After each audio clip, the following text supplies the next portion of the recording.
Welcome back to the show. As mentioned at the top of the hour, we have tons of news surrounding local fighters, national and local news. Let's jump right into the national headlines.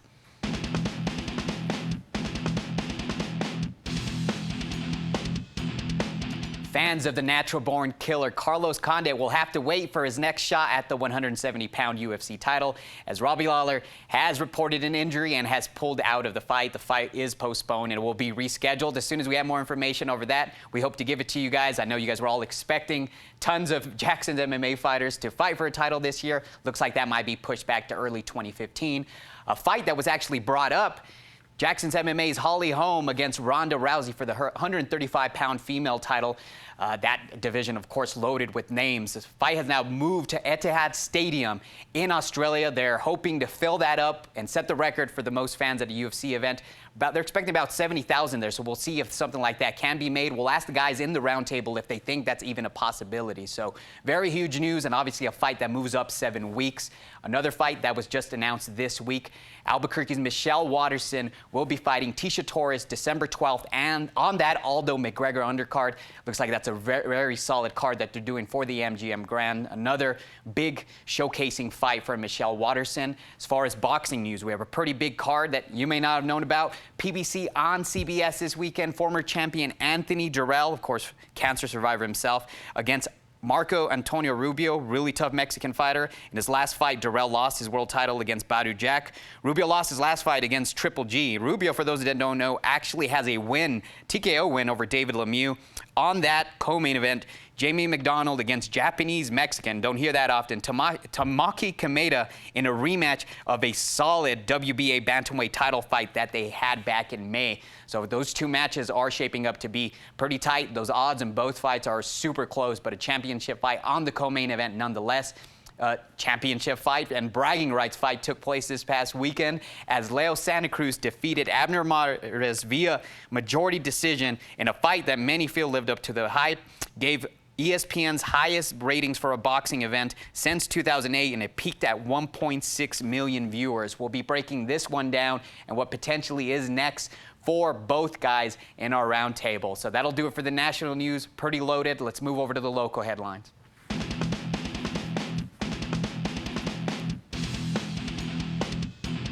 On that Mares Santa Cruz undercard was a bout that was telecasted, or streamed, I should say, on ESPN3, featuring Albuquerque's Hector Munoz and Alfredo Angulo. Angulo, a huge favorite in this fight, stopped Hector Munoz in the 5th round. Munoz's corner, who's actually Danny Romero, their former world champion out of Albuquerque, they stopped it at the end of the round. So we'll see what's next for Hector Munoz, obviously taking a lot of these late notice fights. The 163-pound division, or weight class, I should say, isn't where he wants to be. He's thinking about moving back down to welter, 147 pounds. It might be a good idea based off of what happened in that fight.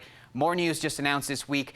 Española's Tony Valdez will be fighting and heading to Las Vegas. Will be fighting an undefeated prospect by the name of Adam Lopez, September 19th on CBS Sports Network. Again, Lopez, undefeated prospect out of Texas, will be fighting Valdez at 122 pounds. So very good fight for Valdez, coming off of a split draw that he's had in his last 2 contests. The guy has had, I think, 5 or 6 draws in his career. So hopefully, this one goes his way.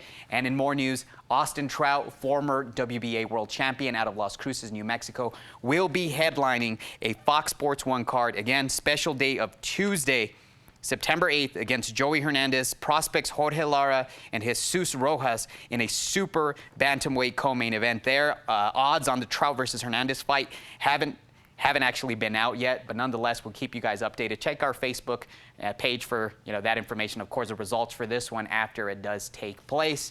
Fox Sports 1, again, the new channel for PBC for that card. El Futuro, featuring Fidel Maldonado Jr., will be going down at the Buffalo Thunder Resort and Casino this weekend. He will be facing Lowell Brownfield, a guy out of the Midwest, Nebraska, I believe is where he's from. Also on that card is a pretty good fight between Patrick Holmes Jr. and Belen's Gene Perez.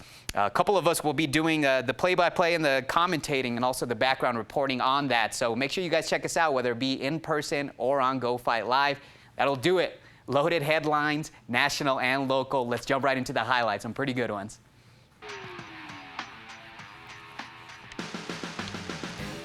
Here's the local one, Alfredo Angulo and Hector Munoz. Hector Munoz was peppered by shots right up the middle. He gave Angulo hell in that second round, but here is where he was stopped after the 5th round. Referee Ray Corona ruling a knockdown there.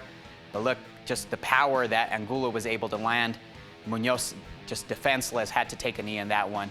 At the end of the round, Danny Romero, Jr. and Sr. stopped the fight for Hector Munoz. So we hope to see him back in the ring sometime soon. I'm sure he's getting paid a lot for these short notice fights, but we got to think about what's the best move for his career in a stellar, opening bout for PBC, featuring a couple of prospects and champions, Hugo Reis and Julio Ceja.